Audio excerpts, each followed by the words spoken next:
Chris, how old are you? 35. And how many children do you have? 2.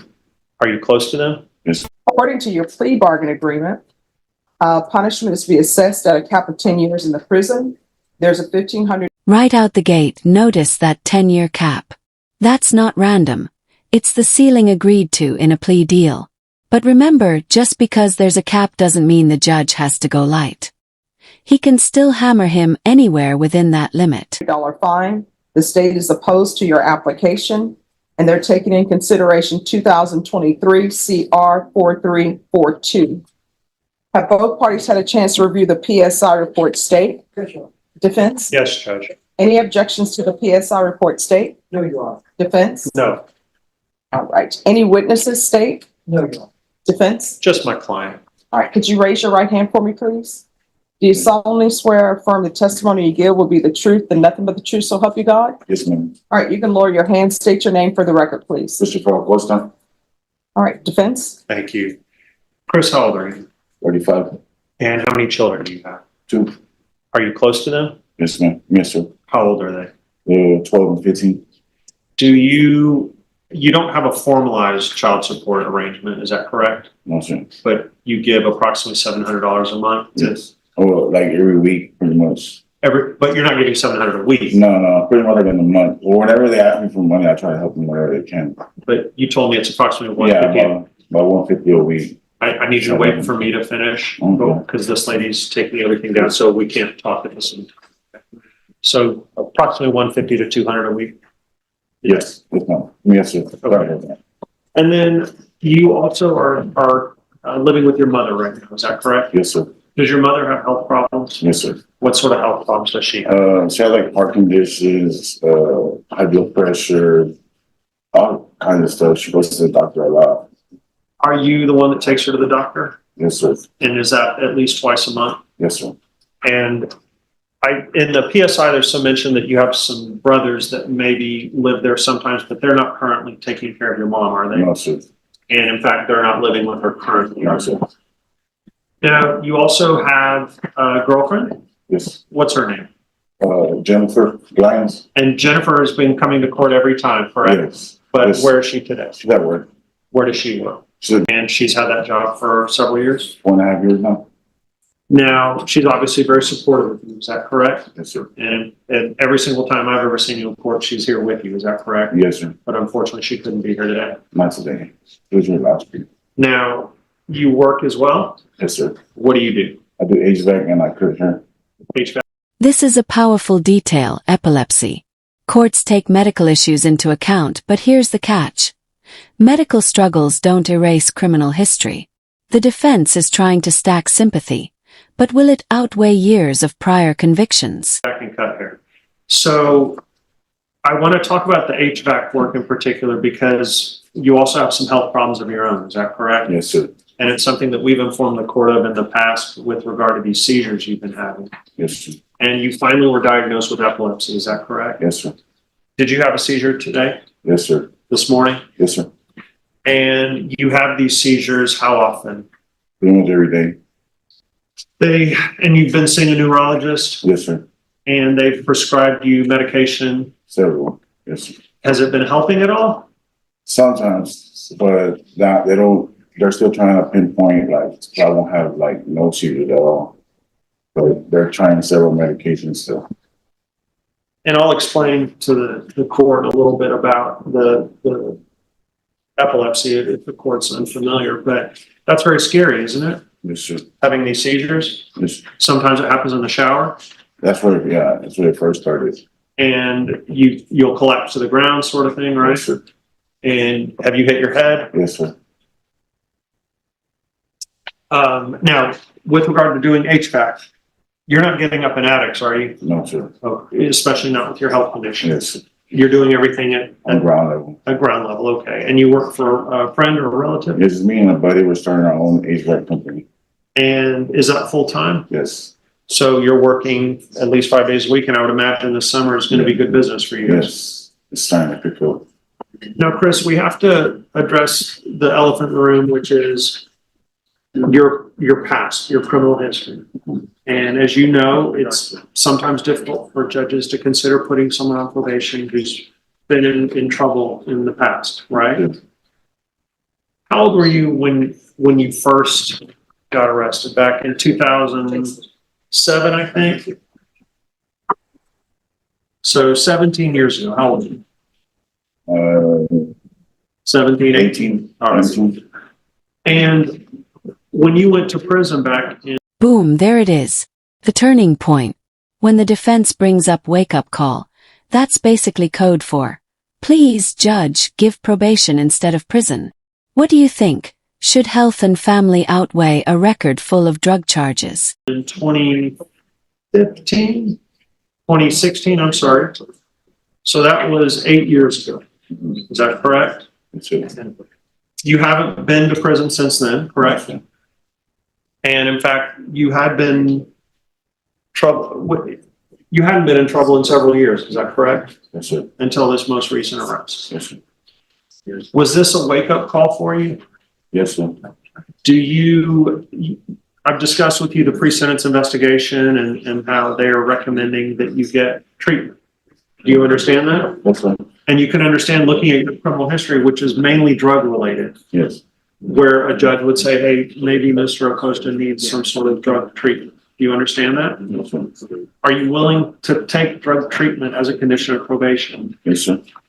The only concern for you, of course, is that you need to continue getting treatment for your epilepsy. Is that right? Yes, sir.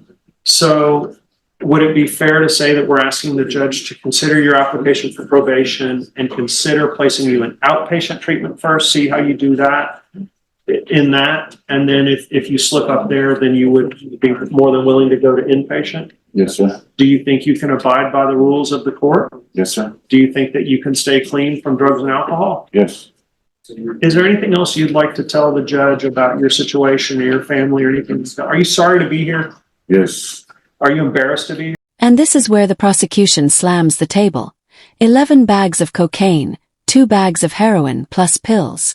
That's not casual use, folks, that's trafficking level weight. It's a critical blow to any just a user who needs treatment narrative. Yes, sir. Has this been hard on your family? Yes, sir.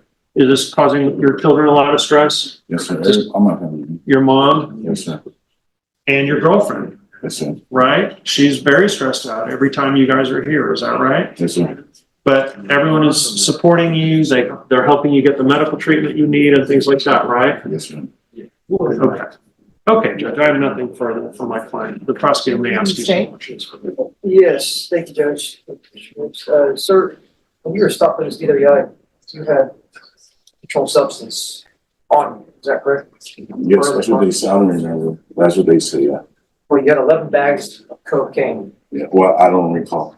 Okay, well, I mean, to be fair, that's what the Yeah, report yeah, said. And then also 2 bags of heroin, Yeah. and also like 5 Adderall.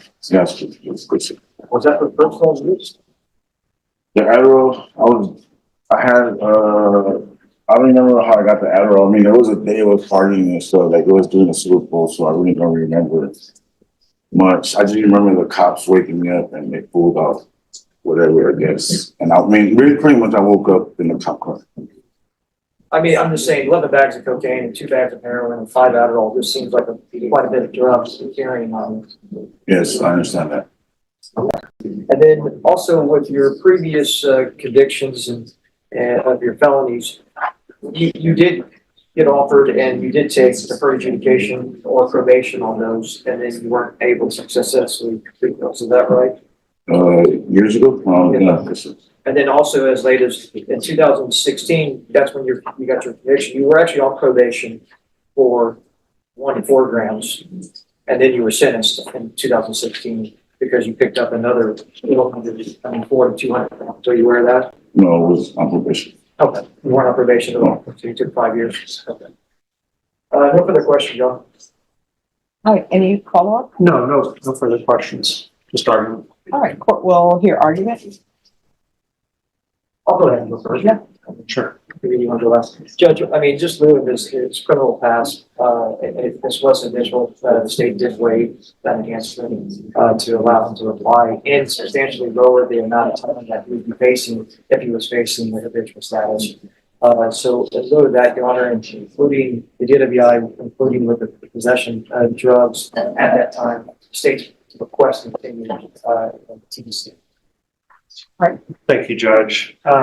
We understand how difficult the situation that Chris put himself in back a couple of years ago. This was not a wise move on his part, but when I see his criminal history and I see the facts of this offense, I see someone that is struggling with a substance issue or substance issues. In talking to his girlfriend, she has told me the same, that she feels like he could use some treatment. You know, we're dealing with a 35-year-old man here, Judge. Yes, he's a grown man, he's an adult, but he's been in and out of the system since he was a teenager. And Notice the defense attorney going personal here, even bringing up his uncle's death from epilepsy. That's a risky but humanizing strategy. Sometimes judges connect to stories more than statistics. But will it soften this judge? when you look at that history, it doesn't look like he was ever given the opportunity for treatment as far as I can see. And at this stage in his life, he does want treatment. He wants to better himself. He wants to get his business off the ground. He wants to continue taking care of his children and paying for them the way he's supposed to. This is sending him to prison is the natural instinct, I'm sure, for a court. But in this circumstance, we would ask that you consider placing him on probation and giving him the treatment that he needs. I have a personal concern with the epilepsy. As someone who has an epileptic in my family, I know how serious this is. And I lost an uncle who collapsed and fell and hit his head in his own kitchen and died. So my concern is that if he goes off to the jail and then to the prison, that he won't get any sort of medical treatment that is necessary. And one of the things that's interesting about epilepsy is that your body is continuously adjusting to the medication. So what works today might not work 6 months from now or 3 months from now even.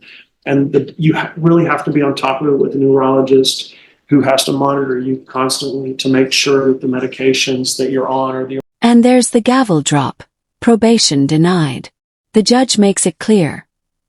History plus drugs plus public safety outweigh health struggles. 8 years prison. Do you think this was fair, or should he have gotten treatment instead? Appropriate ones that are helping you. He has been doing better. The seizures are not as severe as they were, say, 6 months ago when we first informed the court of this issue.